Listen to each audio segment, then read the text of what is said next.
Good evening sa inyo lahat. Thank you for being here with us joining tonight, and I hope you are doing well. I want to thank you especially na andito kayo to learn instead of nasa labas having a good time or probably doing some TikTok dyan sa bahay nyo.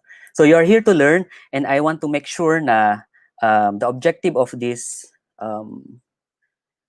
video or this live streaming today is that matuto kayo or matuto tayong lahat about financial literacy so that we can have a better overview about personal finance and we can do better sa ating buhay pampinancial. Okay, so let me just share the slides. Sorry. Supposed to... sorry.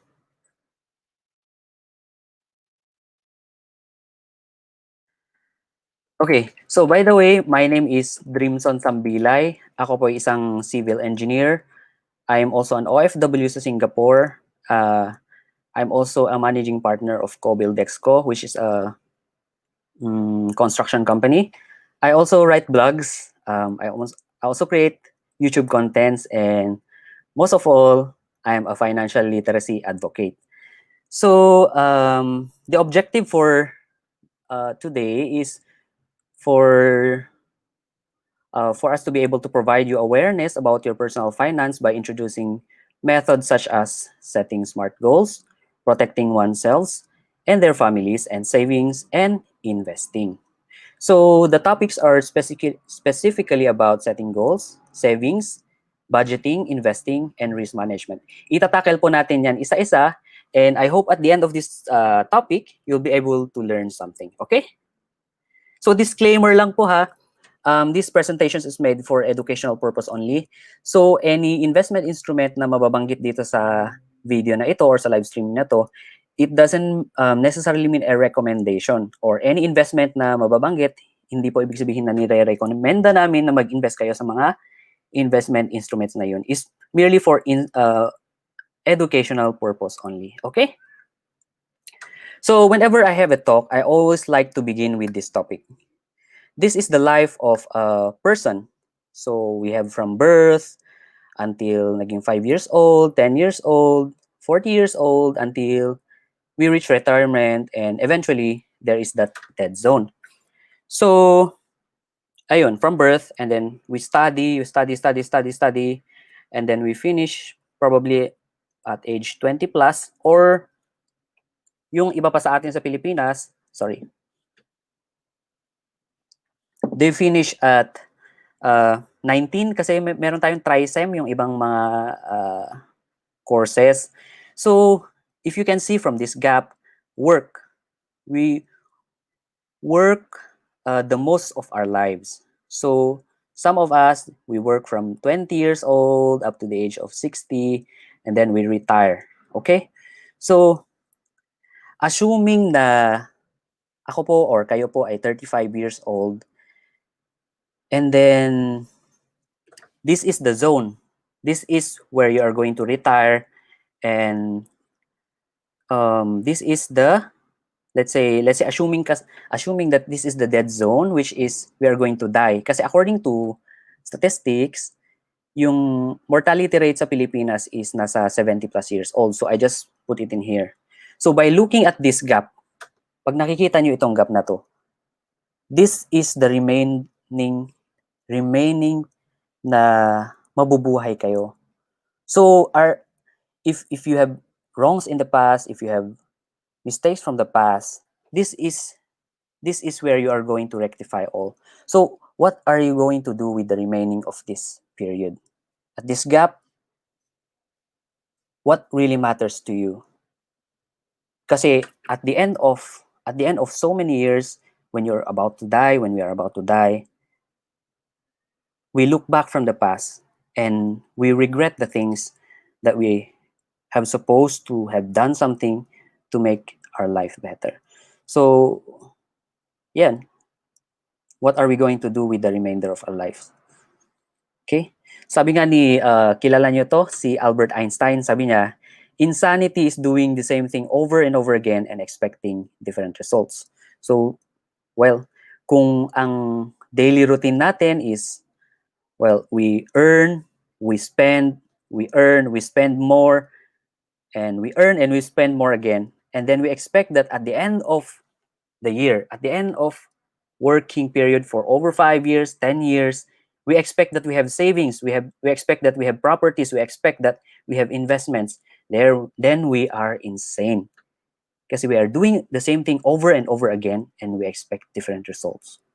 So we have to do something. If you may be trapped in debt, you may be trapped in financial burdens, but we have to do something. We have to learn how our money is doing. I mean, how the money works for us, so that we can improve. Okay, so another one I would like you to have a look is these life areas. You can screenshot this one or you can make your own. This is what I call as the life areas. This is before you can do anything, uh, before you can start. This is very important. This diagram here represents yung ating mga family, friends, spiritual, finance, health, fun and recreation, things that really matters to us. So from this, I have written for my family. I just wrote this line, and then health, friends, spiritual, and recreation. So what I'm going to do in here, what I did is that I have to rate how is my relationship with my family from 1 to 10, 1 as the lowest or 0 as the lowest and 10 as the highest. How is my relationship with my family? So the same thing as friends, same thing as spiritual. So let me show you the example of mine. This was 3 years ago. Yeah. So for me, my family, I have rated 5 kasi although I'm I've been in contact with them, pero it's not really the intimate relationship. It's not really the intimate relationship with them. So I mark it as 5. I just mark it 5 in here. Then after that, friends, I still have friends, so I mark 7. Then spiritual, I'm honestly going to say that I'm spiritually drained, so I mark as 3. Then the same thing as finance, the same thing as health, and the same thing as recreation. So what I did is to make to connect these dots, to connect this line, these ratings, and then this green color in here represents the area of your life. So the bigger this green here, ibig sabihin nun, the better your life is. Kasi if let's say finance, andito siya, spiritual, dito siya, dito, friends, dito siya, everything is rated to 10. Ibig sabihin, you are doing really, really great. But if you find your area of life is very small, then you have to do something. You have to, sorry. If you know that maliit tong area of your life, you check, let's say spiritual, I have 3. Why? I have to do something in here. So you can have an overview better kung alin yung mga areas of your life na improve you. It might be different for you. You may have other lines also in here if you want to add more, but it depends to you. So anyway, I hope na naget nyo yung idea why this is very, very important. Okay, so part 1 of our lesson for today is about goals. What are goals? Goals are things that we set to achieve in a certain given time, and these are very, very important for us to give us a direction, to give us an overview on where we are going. Kasi kung wala tayong pangarap sa buhay, kung wala tayong goals, then we are like somebody who is running and running and hindi alam kung saan pupunta. So we need to set goals to be able to know where we are going. Are we moving forward? Are we moving backward? Goals are what sets us to see whether we are going somewhere or not. So why do we set goals? Just now I have told you already. Goals are yung nagbibigay sa atin ng yung nagbibigay sa atin ng overview kung ano ba talagang gusto nating gawin sa buhay. This is important because if we don't know what we want in life, we will never get it. Ngayon, so how do we set goals? Paano tayo magse-set ng mga goals? First is, a goal have to be smart. Hindi po ito yung smart telecommunication ha. A smart goal means to say it has to be specific, it has to be measurable, it has to be achievable, it has to be relevant, it has to be timely. So maybe narinig nyo na or napag-aralan nyo na ito before in other areas of field of study, pero this is applicable actually to any type of goal that you want to achieve. Whether magkagawa ka lang ng assignment, whether you want to have your own house, you want to study for certain things, this is a very specific, this is very good way for you to be able to achieve what goal do you set for yourself. So specific, ibig sabihin nito, specific dapat talaga yung goal nyo. Alam nyo kung ano yung goal nyo. Let's say, I want to have a house. Okay, maybe house, you want to put it more specific. Maybe sabihin nyo, house, 2-story, may tatlong kwarto. You make it as specific as you can. Measurable, ibig sabihin na, how will you know if you achieve your goal? So it should be quantifiable. Achievable, ibig sabihin, you can achieve it. You're able to achieve it. Relevant, it has to be, your goal has to be relevant. It's not something that goal lang siya and you just don't know why are you setting goals like that. So even goals, you have to know what is the meaning of your goal, what it represents to you, or for what is your goal. Timely, ibig sabihin na to, when you set goals, ibig sabihin meron ka dapat timeline. Hindi pwedeng gusto kong magkaroon ng bahay pero hindi mo naman sinet kung kailan. Tapos 20 years from now, ganun pa rin yung goal mo. You have not achieved it because you never set a deadline where you should achieve it. Okay? So this is another way to set your goals. You have to put it in, let's say, a ladder. Sa iba, ginagawa nila is like listahan. Pero I would like to use this ladder. This is called the goal ladder. So let's say in year 1, ano yung gusto mong ma-achieve? Year 2, ano yung mga gusto mong ma-achieve? You write it specifically and as detailed as you can. Ano talaga yung mga gusto mong gawin for the next 5 years? If you can do it in the next 10 years, why not? So for example, financial goal. Let's say, meron akong financial goal na magkaroon ng emergency fund for at the end of the year for year 1, which is amounting to 90,000. So, to see whether this one is, sorry. Okay, anyway, let me continue first. Year 3, meron akong gustong franchise na buko na amounting to 100,000. Yung bahay, at the year 5, gusto ko matapos yung bahay ko na 3-bedroom, amounting to 350K. So, how will you know whether this goal is pumasa siya sa SMART goal? Okay, let's have a look. Let's say yung first one na yung sa year 1 na emergency fund amounting to 90K. So, specific ba siya? Yes, specific.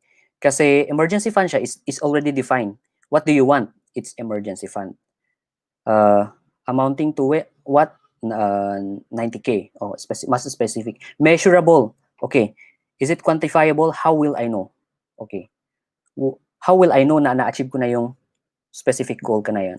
When I already have that 90K.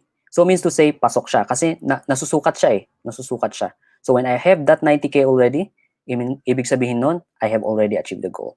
Achievable ba siya? Achievable ba siya? Dito tayo magkakaroon ng konting computation. Okay? Kasi we have to see whether what is our financial capacity. Okay? Okay, achievable. Let's say kumikita ako ng 25,000 per month. Meron akong utang na 5,000 pesos per month. And then, meron akong expenses na 10,000 per month. So, yung natitira na lang na savings ko is 10,000 per month. So, meron akong duration or period na 1 year para pag-ipunan yung emergency fund. So, yung ipon ko na monthly na 10,000, Kaya ko bang abutin yung 90,000 within 1 year? Kayang-kaya. Kasi 1 year, meron tayong 12 months, di ba? So meron, if kumikita ako ng, if nagsasave ako ng 10,000, 10,000 times 12 is already 120,000. So kaya ko bang abutin yung 90,000 in 1 year? Kayang-kaya. That's how you check whether your goal is achievable or not. Okay? So achievable siya. Relevant. Of course, this is a relevant goal kasi I need it when in times of emergency, I'll be needing this money. Anyway, I will discuss about this emergency fund late on the later part. Okay? Timely. Timely, meron akong time frame. It's 1 year. So, pasok din siya. Okay? A goal without conviction becomes a fantasy. So, pag nag-set tayo ng goal, although specific siya, measurable, achievable, relevant, timely, alam na natin na oo, pasok siya doon. Pero if we don't do anything about it, it just becomes a fantasy. It doesn't, if we don't work for it, kung wala tayong action na ilalagay, it will just become a fantasy. Okay? So, what is the next thing that we should do when yung goal natin is pasok na sa SMART goal? The second we have to do is to have a system. A SMART goal plus a system is a successful goal. What is a system? A system is yun yung process. Kung ano yung mga kailangan nating gawin. What are the sacrifices that we have to do to be able to achieve our goal? So if let's say yung 10,000 na sinisave ko, instead na panglakwatsa ko yun, I will save it. I will systematically save it. I will, at the end of the month, kunin ko yun, ipon ko agad, itago ko. This is part of the system. So, to be able to achieve the successful goal, you need a SMART goal and a system. I hope you get it. I hope you got it. Okay? So, part 2, savings. Savings ay pag-iimpok para sa kinabukasan natin, ng ating sarili at ng ating mga pamilya.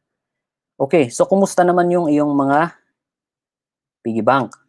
Ganito ba? Na sobrang payat? Well, parang ganito yung piggy bank ko nung nagwo-work pa ako nung nasa Manila. Anyway, ayun. Alin dito ang iyong piggy bank? Is it yung payat or yung mataba?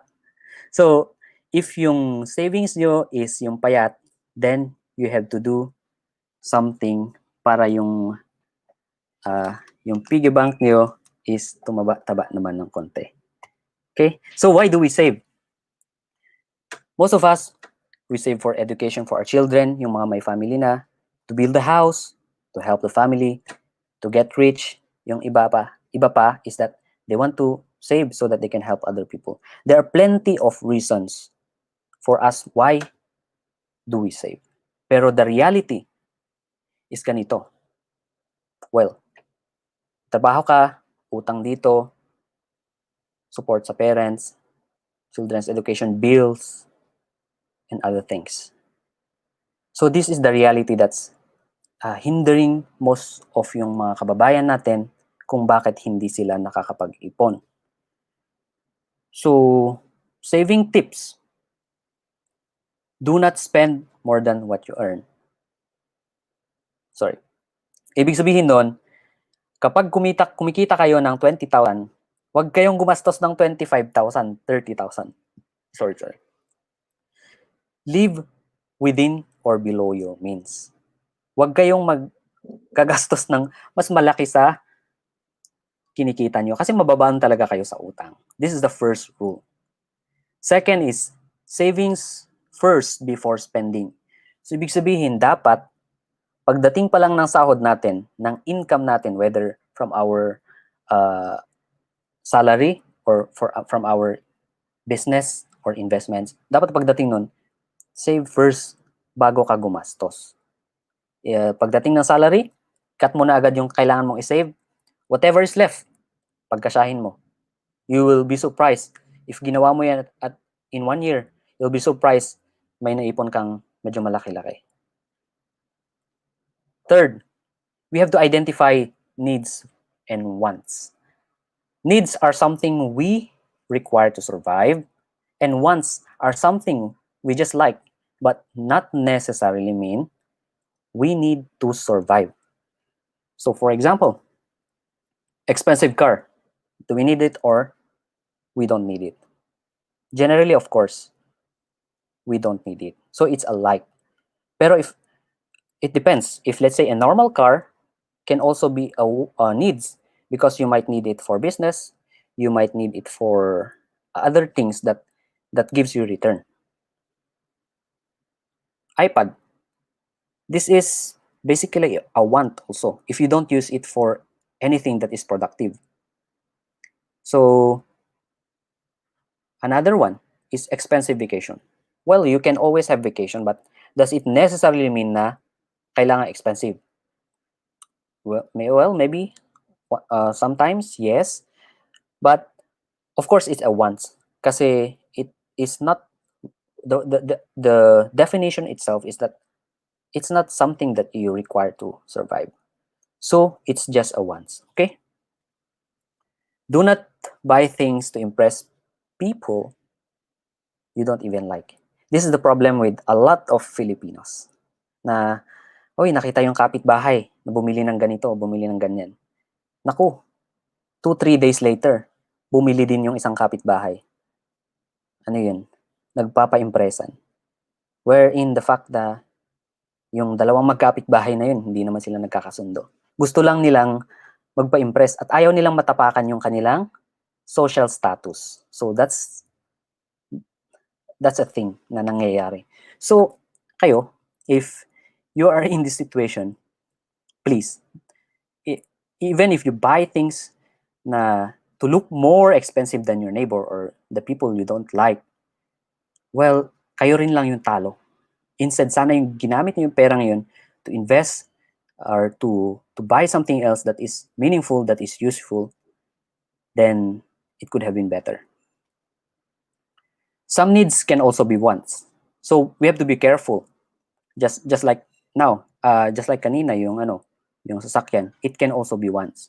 So for example, soap. Soap. Gusto mo naman lang ng soap. Pero does it necessarily mean that you have to buy the most expensive soap? What is the purpose of soap? To cleanse ourselves. Well, of course, some they might prefer more expensive kasi they have some skin condition, and that's okay, that's fine.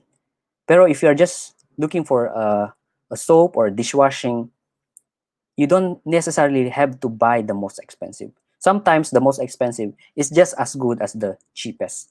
It's just because they are expensive because they use a lot of money to advertise. So they have to recover that money that they use for advertising, kaya mahal yung produkto. So don't be fooled by advertisement na nagsasabing we are number one in terms of what. Okay? Another example is coffee. You just need a cup of coffee. Pero does it necessarily mean na you have to buy expensive coffee? Wag kasing maging what do you call that? Social climber. Wag maging social climber. Kung gusto nyo, bili na lang kayo ng isang Starbucks. Then don't throw the cup. Gamitin nyo lang ulit. Okay. Number 4, scan for small expenses. This is very important. Kasi sometimes, yung mga small expenses, pag na-accumulate, it's a huge sum of money. It's a huge amount. So for example, itong mineral water and yung tricycle.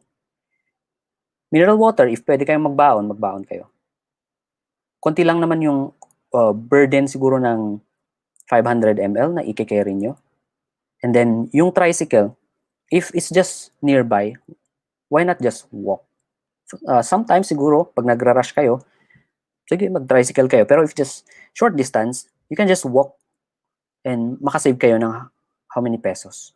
If you accumulate that over time, magugulat kayo, malaki na lang. So, ganito yun. Mineral water. Assuming na 15 pesos. Tapos, you buy every day, 5 times a week. So, how many weeks in 1 month is 4 weeks? How many months in 1 year? 12 months.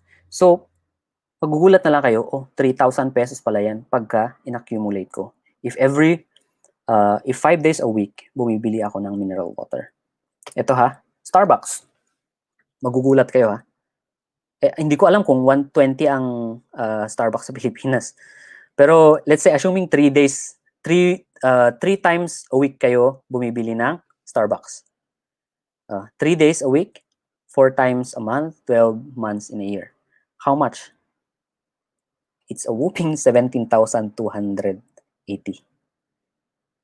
We don't see this in this 120 amount. Kasi maliit lang siya if we see it in this figure. Pero if we buy something and we see this figure, do you think you still want to buy this thing?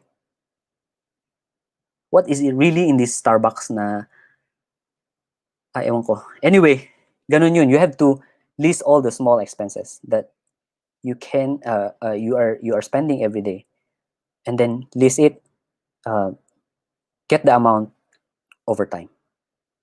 Okay? Learn to say no.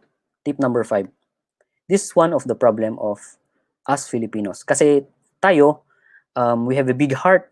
So, whoever asks, we just keep on giving. This is the very problem din sa mga, lalong-lalo na sa mga OFW. Yung akala ng iba, pagdating sa OFW, maraming pera. Ito namang mga kababayan natin is that when somebody asks, because they have a big heart nga, we just keep on giving. To the point na yung iba sa atin is nangungutang pa para may maibigay. Which is, it's not supposed to be. Kasi, if we do that, mababaon tayo sa utang. In the end, tayo rin yung kawawa. It's not bad to give, but we have to save for ourselves first. We have to have an emergency fund for ourselves bago tayo magbigay ng pera sa iba. Kasi kung if in case tayo ang nangailangan, how far do you think people can give to you? So sometimes you have to say no. Okay, we are on the part 3. I hope na hindi kayo inaantok. Sorry kung inaantok kayo, pero just bear with me. I'll try to wrap it up. Okay? So part 3, budgeting. This is very, very important. Whether single kayo or married, married. This is very, very important. It's essential in our daily routine. Kailangan maglagay ng budget. Kasi if we don't budget, we might end up nagtataka na lang, where did my money went? At the end of 1 week, 2 weeks, 1 month, 1 year, 5 years, or whatever. Okay? So a budget is telling where your money went instead of wondering where it went. Okay. But it's telling where your money, where it should go. Okay? So tayo dapat ang magdikta kung saan pupunta yung ating mga pera instead na wina-wonder natin kung saan napunta. Okay? Why should we budget? Who should budget? In a family, is it the husband? Is it the wife? Well, dapat pag-usapan ito sa family. Is it kabit? Well, I hope not. Is it the children? In budgeting, hindi ko na sinama yung kabit I hope na wala kayong ganon. In budgeting, dapat kasama lahat ng family. Wife, husband, and children. Why? Kasi, if husband lang yung nagbabudget, for instance, baka sabihin ng wife, bakit yung allowance ng mga bata or yung budget natin sa bahay na natitipid na, baka kinukotong nung husband para may pambabae. The same way if yung wife yung nag-budget. So dapat pinag-uusapan lahat yan so that everybody can see the overview of the financial status of the family. And then if, let's say, the family wants to save money for travel, at least everybody will participate. Hindi yung, let's say, kahit yung children, let's say, you can tell your children, babawasan ko yung allowance nyo so that we can have a travel next year to Thailand, to other countries, or to other parts of the Philippines. So they will understand if you show them, or if you take them to be a part of your budgeting planning. Okay? Napaka-simple lang po ang budget. Budget is you just have to list kung ano yung mga expenses mo. What are the amounts? And then, yun, ito-total mo lang. This is how you see your budget. This is how you see your budget. So, why do you list yung mga pinagkakagastusan mo? Daily, weekly, or monthly?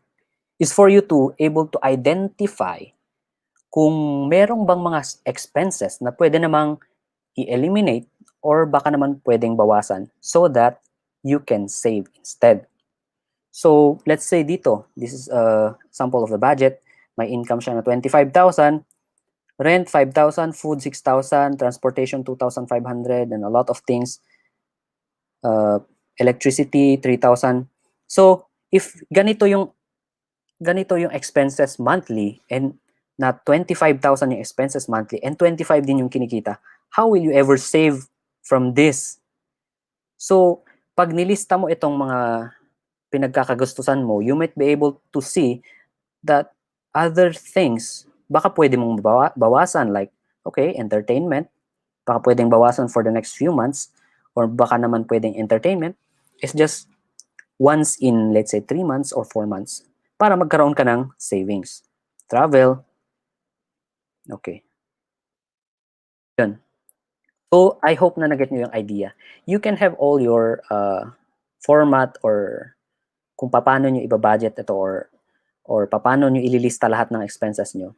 Pero this is a very simple one that you can follow. And I hope naget nyo yung idea. So, okay. Part 4. Part 4 is investing. What is investing? Investing is putting our money, specifically, or resources, into financial schemes, shares, property, or commercial venture in the expectation of achieving a profit. Ibig sabihin po nito, pera natin, nilagay natin sa, let's say, investment instrument, inaasahan natin na in the near future, magkakaroon siya ng kita or return. That is the very simple term or simple definition of investing. Wala namang gustong mag-invest na malugi. Pero the fact that we have to study investing is that you have to know that in investing, there's always two ways. It's either kumita ka or malugi ka. So, the often case is yung mga nalulugi, it's because they don't understand kung saan sila nag-invest. They do not know kung ano yung pinag-investan nila. And most of all, ang daming na-scam. So, we have to learn all these things because if you don't know where you put your hard-earned money, at the end of the day, pag nalugi yan, don't cry. Kasalanan mo yan, hindi mo pinag-aralan. Or if let's say, nilagay mo sa scam instead sa legit na pinag-iinvestan or sa mga investment instruments na legit, pag hindi mo pinag-aralan, well, don't blame any other people if, let's say, nawala yung pera nyo. Okay? So, what are the reasons for investing? The reasons for investing, the common reasons for investing is for us to beat inflation, para magkaroon ng passive income, para magkaroon ng, ma-reach natin yung mga financial goals. For some people, they just want higher returns, magkaroon ng mas magandang kita, and to be a part of new venture, and to grow your money for retirement. So, let me explain further this one. Nag-i-invest tayo because we have to invest because this is one of the reasons, and it's called inflation. Akalain nyo, nung 1970s, Ang 100 pesos nyo, kaya niyang bilhin ito. Napakadaming prutas, napakadaming grocery. 1980s, yung 100 pesos nyo, ganito lang yung kayang bilhin. 2010, ganito lang yung kayang bilhin. Itong dalawang item lang na to. What more, ngayong 2020, how much further can your 100 pesos go? This is called inflation. This is called inflation. Ang pagtaas ng presyo ng mga bilihin at pagbagsak ng buying power ng iyong pera. So, kung imagine mo na lang kung tinago mo itong 100 pesos noong 1970 sa ilalim ng bed, do you think it's worth it? Is worth it ngayong 2020? Well, of course, pambili ng candy, pambili ng mantika siguro. Pero, this is the reason why we should invest. Because if let's say, we have this 100 pesos and kaya niyang bilhin itong item na to, dapat in 2020, 2010, yung 100 pesos mo, it should be able to buy this many groceries also. So, dapat tumaas din yung buying power ng pera mo. Okay? So, itong 100 mo, maybe magiging 1,000 siya or 2,000 equivalent para mabili ito. Dapat ganun din yung growth ng pera mo. This is the reason why we invest. Because if we just put our money in the bank, it will just sleep there. I'm not against putting money in the bank, but you are losing money if you are putting your money in the bank. And that's the reality. And I'm sorry to say if may taga-bangko dito.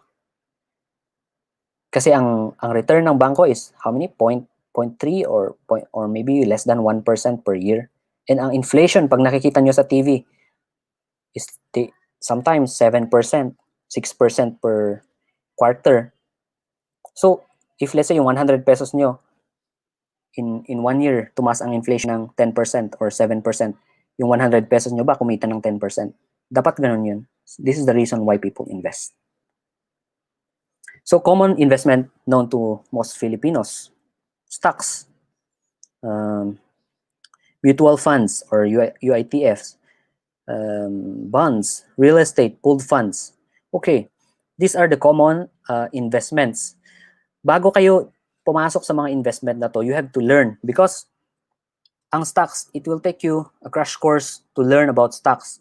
Mutual fund is has a lesser risk than stocks, pero you still have to learn where you are putting your money. You have to learn. You have to see the credibility of what you are investing in. Bonds, this is a lower risk investment. Real estate could be lower also, but yeah, could be a lower. Pooled funds. So, pooled funds is trending nowadays sa Philippines. So, and the idea is that bago kayo mag-invest, you have to learn. That's the rule. If not, don't blame other people. The best investment always is your knowledge.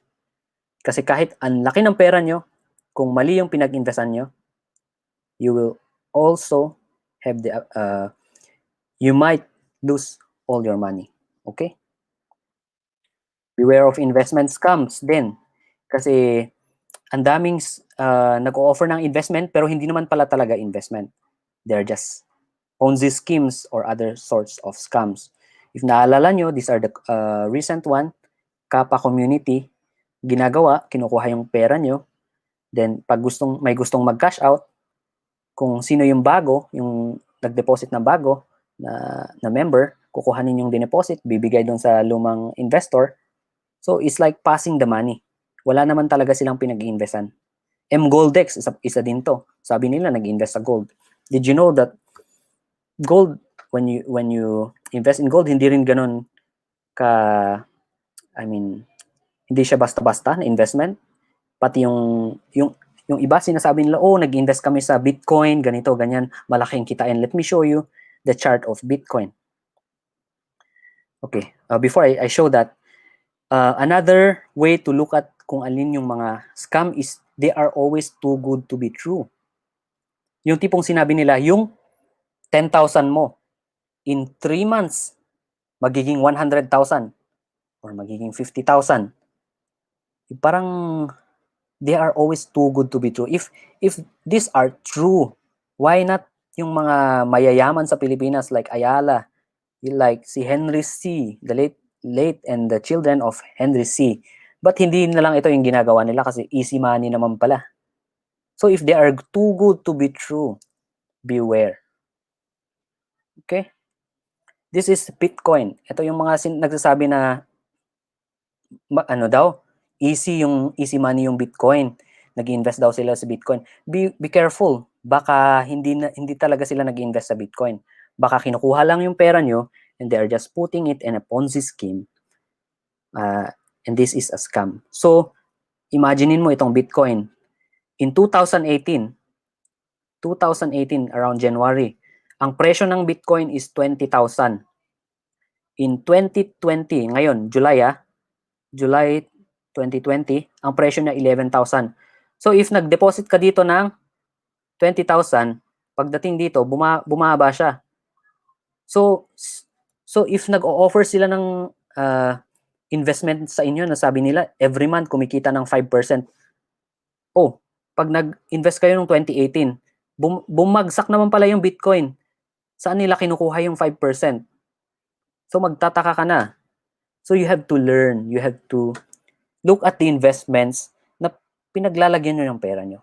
Kasi maski mayor, maski governor, maski police, maski lawyer na i-scam is because they are educated in a different way. Pero when it comes to financial literacy, well, they are not educated. Sad to say. So beware. Okay? Returns versus risk. Ang investment, there's always a rule. Pag malaki yung return, malaki din yung risk. Pag maliit yung return, medyo maliit din yung risk. It's always the case. So, ayan. The higher the return, the higher the risk. Another thing is pag nag-invest kayo, do not put your eggs in one basket. Ay, siguro narinig nyo itong quote na to. Do not put your eggs in one basket. Ibig sabihin po nito, pag nag-invest kayo, huwag kayong mag-invest sa iisang instrument lang. Let's say pag nag-invest kayo sa stocks, paano pag bumagsak lahat ng let's say paano pag bumagsak sa iisang stocks lang na pinag-investan nyo? E di lugi kayong lahat. So what you do is diversify. I-distribute nyo yung investments nyo sa iba't ibang instruments para pag nalugi yung isa at kumita yung isa, you're still even, you're still safe. So that's what they call as diversification of investments. So, yan. Do not put all your eggs in one basket. The best time to plant a tree was 20 years ago. The second best time is today. So in investments, the earlier you invest, the better. Why? If you are young, you have the time.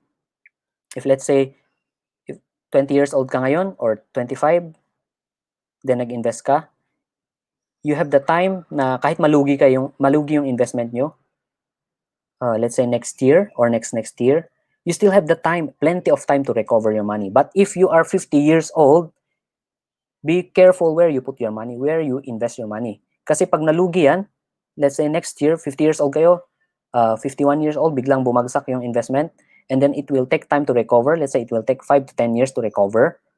Do you have the time para ma-recover yung pera nyo? You might not have the time. So in investing, you have to know where are you supposed to invest your money. Where are you suitable to invest your money? Hindi pwedeng 60 years old ka, mag-invest ka sa forex, sa stocks, na hindi ka naman talaga trader, or you might not have the time. So you have to get the suitable investment for you. Okay, hindi pare-parehas yan. Part 5. Okay, this is the last part. Risk management. Okay, the objective of this risk management is for us to understand how to protect ourselves, our families from life eventualities such as accident, illness, disability, or death. For us to understand the value of having emergency fund and insurance policies to protect ourselves and our income. I would like to explain this. Hindi po ako insurance agent pala. Baka pag in-explain ko yung about insurance, sabihin nyo na, oy, nag-endorse ako. No. I just want to give you an overview. What are these? Kasi yung iba, akala nila yung mga insurances are scams. So, let me give you an overview. Okay? So, we are all at risk. What does it mean? Lahat ng tao, we are all at risk. Sorry, give me 1 second.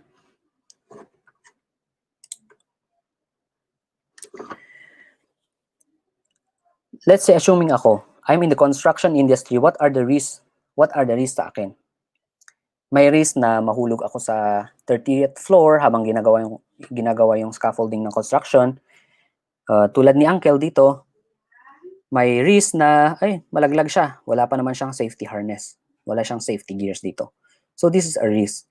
In other areas, there's a risk also na kahit anong ginagawa natin, nagda-drive tayo, pabalik sa bahay, there's a risk na mabangga tayo.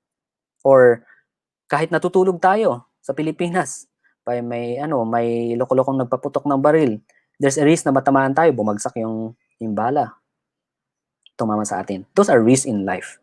So, what are you going to do? What are you going to do? How are you going to shield you and your family in case there are accidents, there are things that will happen to you, unfortunately? These are the risks. Death, mamatay tayo dahil sa aksidente, or let's say, nagka-aksidente tayo and then we got disabled, naputulan tayo ng dalawang paa. How are we going to cope up with employment? How are we going to cope up in earning money so that we can provide for our family?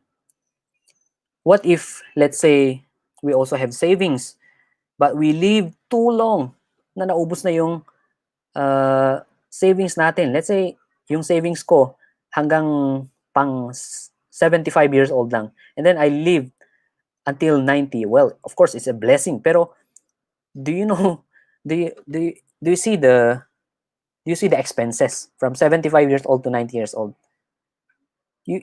You're lucky if those periods you are healthy, hindi ka bedridden, hindi ka naggagamot, you are lucky. But a lot of times, if you live too long and you don't have money, it's a problem. And if you live too short also naman, if let's say, yun nga, namatay ka early and wala kang iiwan dun sa family mo, bata pa yung mga anak mo na nag-aaral pa lang, kawawa naman yung maiiwan mong partner mo na mag-aalaga sa mga mga anak mo or magsusupport sa mga anak nyo. Yun, critical illness. Na-diagnose ka ng, ang tawag na to, very critical na condition. Kasi nagkasakit ka. How far can your money go para masustain ka sa hospital? Of course, kahit sabihin mo na patayin nyo na lang ako, have mercy, patayin nyo na lang ako para hindi na burden yung expenses sa family ko. But of course, your family, those who are left, they will not do that. They will not do that out of conscience. It's always the case. So dapat, we have to do something para pag nangyari itong mga eventualities na ito, itong mga unfortunate instances na to sa atin, we are protected, our family is protected. If let's say namatay tayo, then meron silang, let's say, sum of money na pwedeng magpasimula, then it's a good help. So, yun. Nangyari ito, hospitalization. Noon, ang tao takot sa injection. Ngayon, takot sa hospital bills. O, di ba? So, how do we protect ourselves? First is we have to have an emergency fund. Ito yung nabanggit ko sa unang slides. Emergency funds are for real emergencies.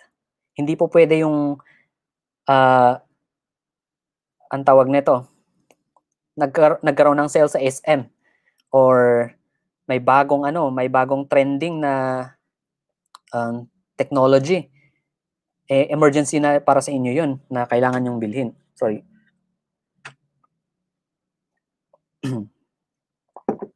Emergency fund is for real emergencies. Imagine niyo lang life and death. Life and death. So, how much do we need for emergency? And why? What? How much do we need? Why do we need emergency fund? What are real emergencies? So, what are real emergencies? Yun nga, hindi yung sale sa SM ha. Hindi sale sa SM, emergency yun. Hindi yun hindi yun emergency. Emergencies are, let's say, na-hospital kayo, na-hospital yung family member nyo, and you really need to pull out this money para, let's say, panggastos. Or let's say, ayun, for real emergencies really, or your family member has been hospitalized, yun nga. These are for emergencies. Why do we need emergency fund? Kasi if wala tayong emergency fund, kahit sabihin natin marami tayong properties, if we have an emergency and wala tayong emergency fund, we might be able to sell our properties. We might be able to sell our house, our palayan, or our sasakyan at a very, very, very, very low cost, or a very murang-mura if we are in need of money urgently and wala tayong emergency fund. This is the reason why we have to set aside emergency fund for emergencies, real emergencies. Hindi rin pwede yung birthday ng kapitbahay or humingi ang tawag na to, si nephew ng pang-birthday. These are not emergencies, okay? How much do we need? How much do we need for emergency? Emergency fund, this is a recommendation only. It's 6 months your expenses. Why? The reason for this one is, let's say nawalan ka ng trabaho, how long can you survive without working? Do you have that emergency fund na na maglalas ka ng for the next few months para ang tawag nito, parang buhay ka without working? This is another purpose of emergency fund. Na retrench ka sa trabaho, let's say nagka-COVID, di ba? Nung kailan ba nag-lockdown? March, April. So ngayon, if you don't have any emergency fund, how are you going to sustain yung daily expenses ng family mo? If you didn't even think about emergency fund, marami sa atin siguro they are going to realize this about emergency fund.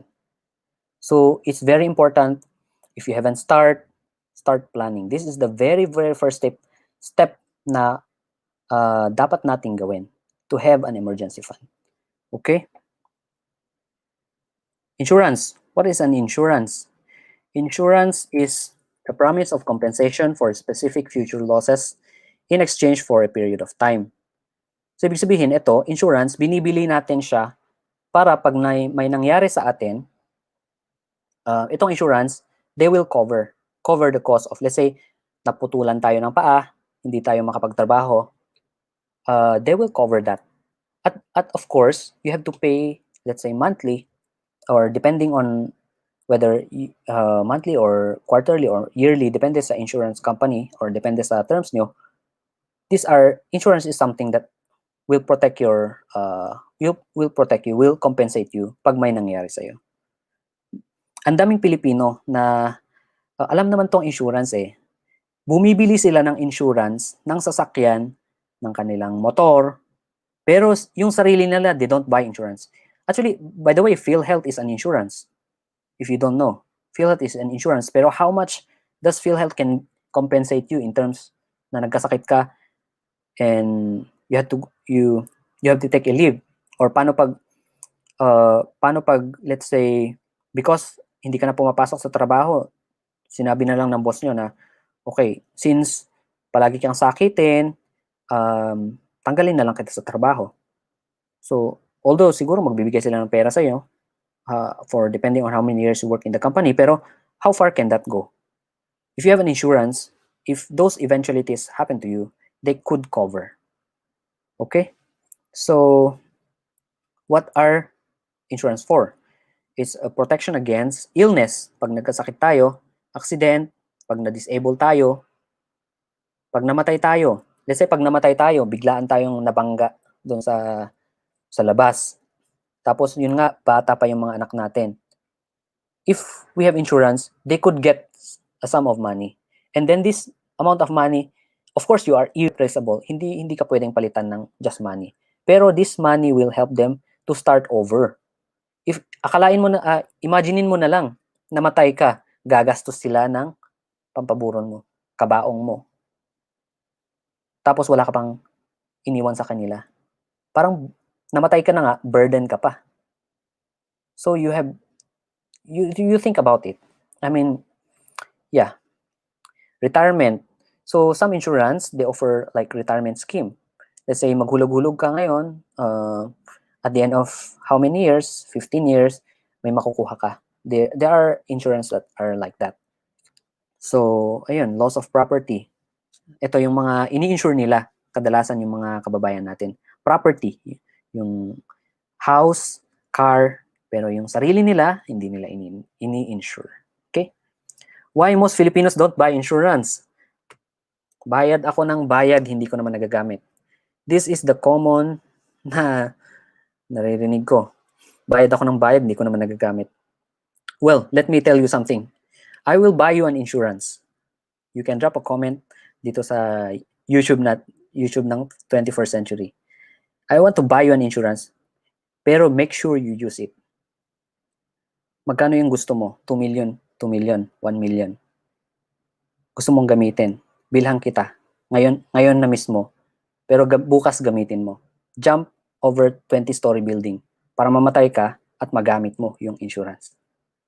This is a very, very wrong thinking. Bayad ako ng bayad, hindi ko naman nagagamit. Pasalamat ka kung hindi mo nagagamit yung insurance because ibig sabihin nun healthy ka, hindi ka nagkasakit. This is just a protection just in case may nangyari sa atin. Pag namatay tayo, may maiwan sa family natin. Pag na-disable tayo, this is very important kasi pag na-disable tayo, in the next few months, in the next few years, hindi tayo makapagtrabaho. Let's say if naputulan tayo ng paa and how are we going to go to work? How can we work without paa? So these are things we should think about. Okay. Alin kila Pedro at Juan ang mas kailangan ang insurance?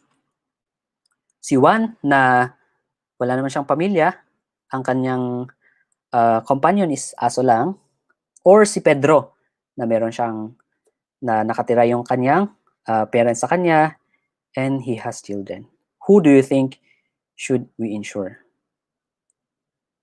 Of course, we should insure Pedro. If he's the breadwinner of the family, we should insure him. Kasi pag may nangyari sa kanya, and lahat itong family na niya are getting support from him, then anong mangyayari sa kanila pag namatay na si Pedro? So we should insure Pedro. Okay? I hope na-get nyo yung ibig sabihin. Ayan, isa pa. Who should we insure? 25 years old just employed or 55 years old just retired? Sino ang mas kailangan ng insurance, di ba? Di ba, hindi ba itong si Lolo? Kasi at 55 years old, prone na siya magkasakit. So, kailangan niya ng insurance para may pambayad sa kanyang hospitalization. Pero this is the problem. When you are old already, maraming insurance companies ang nagde-decline na bumili ka ng insurance. Or if you have a pre-existing condition, baka hindi nila insure yung condition na yun. Kasi of course, sino ba naman ang insurance company na alam na ngang may existing condition ka na palagi kang sakitin sa ganitong klaseng sakit and then i-insure ka pa nila. It's like they let you buy the insurance and they let themselves lose money. So as young as we can, we should buy insurance. Kasi mura lang siya. Pag the younger we are, the cheaper it is. Pero the older we are, nagmamahal siya kasi syempre the more na prone tayo sa sakit, the more na cautious din yung insurance company. Kasi pag kalain mo nagbabayad ka lang ng let's say 1,000 per month, tapos next year ang total na bayaran mo lang let's say 12,000. Tapos nagkasakit ka, ang kailangang bayaran ng insurance is let's say 1 million. How are they going to recover that? 12,000 lang yung kinontribute mo, 1 million yung kailangan nilang bayaran para sa hospitalization mo. That's not fair also. They need you to get insurance as early as you can, as young as you can, para yung pera na binabayad nyo, they can invest in other instruments para palaguin nila so that at the age of na medyo matanda ka na, they will also grow. I mean, the money also has already fully matured. Pang-cover dun sa if ever anything happens to you. Okay? Yun. So, buy when you don't need it because you may not get it once you need it. Okay? So, pag kailangan mo, bihira na lang yung mag-o-offer sa'yo. Okay? So, these are the important key points. First is we really have to have emergency fund. We need an emergency fund bago tayo mag-invest or magbili ng property, kasi pag may nangyari at wala tayong ang emergency, baka ibenta natin yung mga properties natin, baka ibenta natin yung mga investments natin na luging-lugi tayo just to have an emergency money to cover up yung any eventualities. Okay? So, the last one is you have to protect ourselves. We have to think about it na let's say nag-invest nga tayo, wala naman tayong kahit meron tayong emergency fund, meron tayong investment, pero wala din tayong pang-protect sa ating sarili. If let's say na hospital tayo, we might need to pull out all our investments. Kailangan nating ibenta lahat ng ating investments so that we can pay our hospitalization, we can pay anything that is unfortunate that happens to us. So, we need these three. Emergency fund. After that, we can invest. Then we have to protect ourselves. Okay? So, I hope you have learned something for today. And these are just basics, remember. If you want to learn how to invest, if you want to buy insurance, you have to study what you are buying. Even insurance, hindi pwedeng pag binentahan ka ng insurance agent, you just buy. You have to know what you are buying. Kasi if let's say you don't know what you are buying, you might end up buying the wrong insurances. It might not be suitable for you. For instance, if let's say 55 years old ka, tas inoferan ka ng life insurance, you know the maturity of life insurance, sometimes 15 years, 10 years. Do you have that time? Do you have that 10 years? Do you have that 15 years? Para magkaroon ka ng let's say return. Is it relevant to you? That's the idea. So even investments, when you buy some investments, you have to know where you are putting your money. Okay? So I hope I did not waste your time anyway.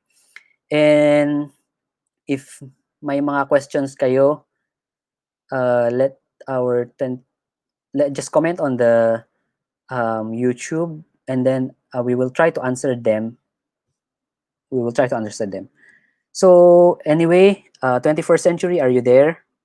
The topic has already ended. Yes, thank you so much. But then meron ata silang mga question? Okay, so let's see some of the questions. Are there any questions? Oh, sabi dito, ibang insurance, manloloko.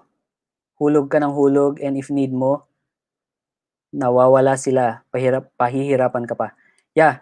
So, when you buy insurance, your insurance agent you have to have a relationship with them because they are like somebody who is related to you. Na pag may nangyari sa inyo, sila yung dapat na gagalaw.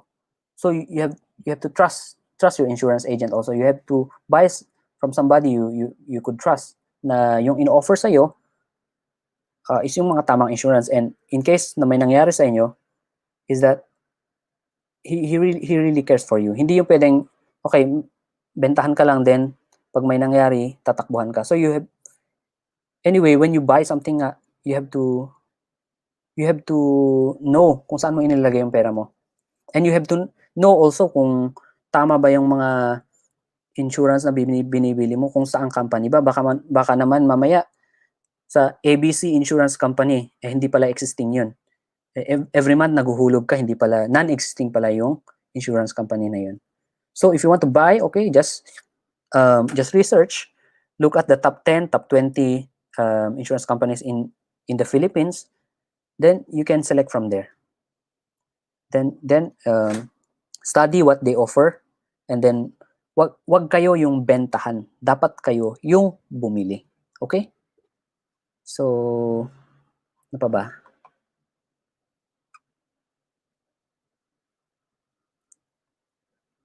Ano ba ang tamang insurance company?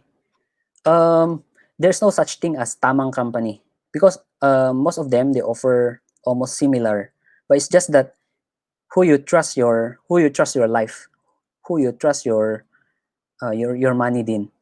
Kasi if you just buy, you have to know your insurance agent also because they are the one who take cares nga sa inyong policy, and if may nangyari sa inyo dapat sila din yung gagalaw. Kasi if let's say ikaw yung na-aksidente, hindi naman pwedeng ikaw yung mag-chase doon sa ano.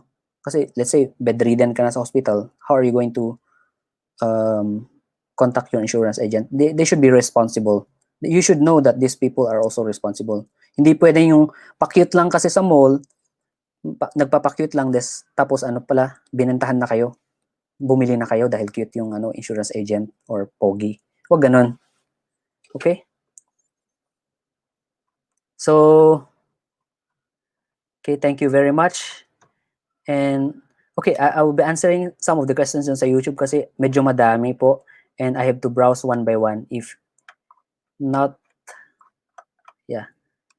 you'll be spending a lot of time. Okay? So, yun. Thank you very much. And, good night sa inyo. Thank you so much, Engineer Sambi. 21st, are you there? Yes. Thank you so much, Engineer Sambilay, for a very practical tips about financial literacy. Very timely, particularly this time of pandemic. And because of that, we want to share this to get your e-certificates of participation.